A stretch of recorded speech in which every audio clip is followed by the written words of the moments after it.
بسم اللہ الرحمن الرحیم۔ حسبنا اللہ و نعم الوکیل۔ ہمارے لیے اللہ ہی کافی ہے اور وہ سب سے بڑا کارساز ہے۔ تو اس بات پر ہمارا ایک مکمل یقین ہونا چاہیے کہ اللہ تعالیٰ کے سوا نہ تو ہمیں کوئی نقصان پہنچا سکتا ہے اور نہ ہمیں کوئی فائدہ پہنچا سکتا ہے۔ اور آج اگر عمران خان صاحب جیل میں ہیں تو وہ اسی عقیدے پہ پختہ یقین رکھ کر یہ داڑھیوں والے جو آپ کو دین سکھاتے پھرتے ہیں، ان سے زیادہ جو آپ کو ہمیشہ ایمان کے تیسرے درجے پر رکھنا چاہتے ہیں، ان سے برعکس وہ ایمان کے پہلے درجے پر یعنی وقت کے فرعونوں کے سامنے کھڑا ہو گیا ہے۔ ٹھیک ہے، اسے یقین ہے صرف اپنے رب کی ذات پر، اسے اپنے لوگوں پر بھی بھروسہ ہے، کیونکہ اس نے ایک کام پر 26 سال محنت کی ہے اور اس نے ایک قوم کو نظریہ دے دیا ہے۔ اس نے بھیڑ بکریوں کو اگر قوم نہیں بھی بنایا تو کم از کم قوم بننے کی جد و جہد میں شامل کر دیا ہے۔ تو اس لیے اس شخص کو یہ تاریخ جو ہے جب بھی لکھی جائے گی، یعنی جبر کے بعد ایک تاریخ جبر کے دور میں لکھی جاتی ہے، جس تاریخ سے آپ بخوبی آشنا ہیں، جو ہمیں مطالعہ پاکستان میں پڑھائی جاتی ہے۔ لیکن ایک تاریخ وہ ہوتی ہے جو انصاف کے دنوں میں لکھی جاتی ہے، جب ایک عام شخص اٹھ کر عمران خان کے اوپر تنقید کر سکتا ہے۔ یعنی وہ تاریخ تب لکھی جاتی ہے جب ایک عام شخص حضرت عمر فاروق رضی اللہ تعالیٰ عنہ کے ہوں، کیونکہ ہم انہی کی مثالیں دیں گے نا، ہم بل گیٹس کی کیوں مثالیں دیں؟ عمران خان بھی ہمیں یہی سبق دیتے تھے کہ ہم جو ہے اپنے نبی کی مثالیں دیں، اپنے صحابہ کی مثالیں دیں۔ تو اگر حضرت عمر فاروق رضی اللہ تعالیٰ عنہ کے دور میں ایک بدو اٹھ کر یہ سوال کر سکتا ہے کہ مال غنیمت میں ہر شخص کے حصے میں ایک چادر آئی ہے، تو اے عمر تمہارا تو قد بھی لمبا ہے، تو تمہارا سوٹ کیسے بن گیا اس ایک چادر میں؟ تو حضرت عمر نے دیکھا، تو آپ سمجھ سکتے ہیں کہ ایک اگریسو شخصیت اسلام میں کہا جاتا ہے، لیکن اس کے باوجود ابھی وہ جواب دینے نہیں پائے تھے کہ ان کے میرے خیال میں بیٹے نے، اللہ کمی بیشی معاف فرمائے، کہ انہوں نے کھڑے ہو کر یہ کہا کہ میرے حصے میں جو چادر آئی تھی وہ میں نے اپنے ابا جان کو دے دی، اور جنہوں نے اس چادر کو سے اپنا لباس بنا لیا۔ تو یہ ہے ایمان کا ایک لیول، اور جب یہاں پہ تاریخ لکھی جاتی ہے تو وہ تاریخ دنیا میں ہر کوئی اسے مانتا بھی ہے، اسے عزت دی جاتی ہے۔ اور جو تاریخ ان لوگوں نے لکھوائی جب عمران خان کی حکومت توڑی گئی، وہ جو 20-25 لوگ توڑے گئے تھے پیسے دے کر، ان کا ضمیر خرید لیا گیا، تو آپ نے کیا تاریخ لکھی؟ یعنی جب کبھی آپ کی نسلیں اگر ہوں گی تو وہ ہمیشہ آپ کو یعنی یہ سمجھیں گی کہ پاکستان میں جب ایک سیاہ باب لکھا جا رہا تھا تو ہمارے بزرگ جو ہے اس باب کا حصہ تھے۔ تو یہ تاریخ جناب آپ بھی لکھ کر جا رہے ہیں۔ تو بات کرنے کا مقصد یہ ہے کہ جو میں رات کے اس پہر آپ سے محو گفتگو ہوں، تو بات میری ایک، بلکہ میں مشورہ دینا چاہتا ہوں جو کہ میرا اصل تھم نیل جو لگا ہوا ہے، کہ پی ٹی آئی اور عمران خان کو میں نے دیکھا ہے کہ یہ لوگ سچ کے اوپر بات کرنے والے ہیں۔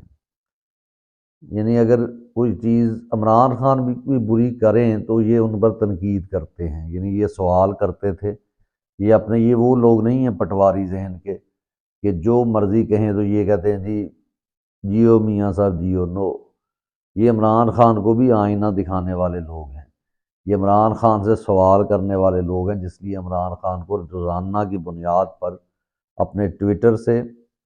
اپنے جو ہے یوٹیوب سے، اپنے جو ہے یعنی لوگوں سے خطاب کرتے ہوئے ان کا سامنا کرنا پڑتا تھا، انہیں بتانا پڑتا تھا، ان کی شکایتیں سننا پڑتی تھیں۔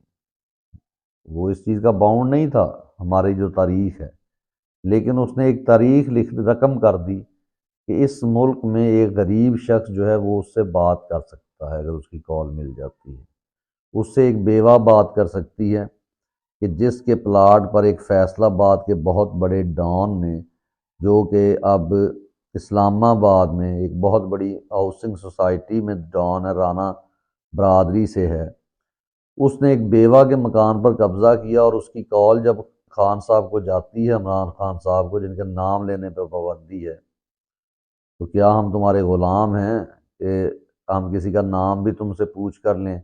ہم کسی سے محبت بھی تم سے پوچھ کر کریں، ہم کسی سے نفرت بھی، یعنی تم سے نفرت بھی ہم تم سے پوچھ کر کریں؟ ویری گڈ،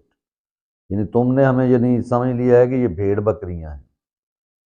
تو بات بہرحال ہو رہی تھی، یہ تو ان کی ایک غصہ یعنی ان پہ آنا ویسے جائز بھی ہے، اور پوری قوم کو غصہ ہے، یہ الگ بات ہے کہ قوم ڈرتی ہے، خوف زدہ ہے، اور بغیرت بننے میں ویسے بھی 76 سال لگتے ہیں بقول خلیل الرحمن قمر کے۔ تو ہمیں بہرحال اس چیز کی طرف آنا ہے کہ جو میں بات کرنے جا رہا تھا، جو میں بات پھر درمیان میں اور طرف نکل گئی، تو جناب بات سیدھی میں آتا ہوں کہ پی ٹی آئی اور عمران خان کو حامد میر صاحب، جو کہ ایک صحافی ہیں اور بہت قابل احترام صحافی ہیں، میں بھی کبھی کبھار دوسرے صحافیوں کی، یعنی عمران ریاض خان جیسے صحافی جنہوں نے صحافت کے لیے بڑی قربانیاں دیں، لیکن وہ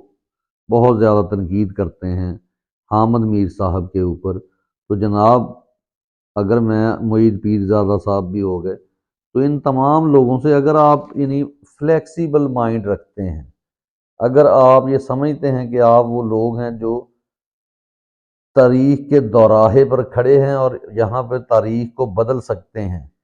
تو پھر آپ تمام لوگوں کو حامد میر سے معافی مانگنی چاہیے۔ اب آپ کہیں گے یہ میں نے کیا بات کر دی، بہت سے لوگ سوچیں گے، کیونکہ حامد میر تو صاحب ذرا ایک نام آپ کے لیے بن گیا ہوا ہے، جیسے کوئی نصور نعوذ باللہ یا کوئی گالی بن گیا ہے کہ حامد میر جو ہے پی ٹی آئی والوں کے لیے، اور کبھی کبھی ان کی پوسٹیں بھی لگا دیتے ہیں جناب کہ یہ دیکھیں جی ہمارے دشمنوں نے جو بات کری، بات تب ہے جب دشمن طریق ہے۔ جناب وہ آپ کا دشمن نہیں تھا، آپ کے نظریے کو زیادہ بہتر انداز میں اگر کسی شخص نے سمجھا تھا نا،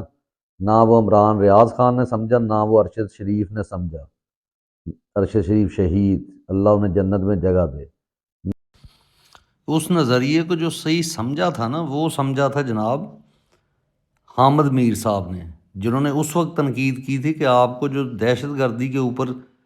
تنقید کرنے کا شوق ہے نا، تو یہ آپ جناب ان دہشت گردوں کے اوپر بھی تنقید کریں جنہوں نے ملک کو لوٹ لیا ہے، جو ملک کو لوٹ کر کھا گئے ہیں، ٹھیک ہے، جو وردی والے ہیں، جن کی اس نے بات کی، کبھی آپ یحییٰ خان کی مذمت کر لیں، کبھی ایوب خان کی کر لیں، کبھی جنرل مشرف کی کر لیں جس نے 2 دفعہ آئین توڑا۔ ہاں ایک مجھے ان سے گلہ ہے، یہ تمام صحافیوں سے، لیکن کیونکہ یہ ایک ہی برادری کے تمام لوگ ہیں،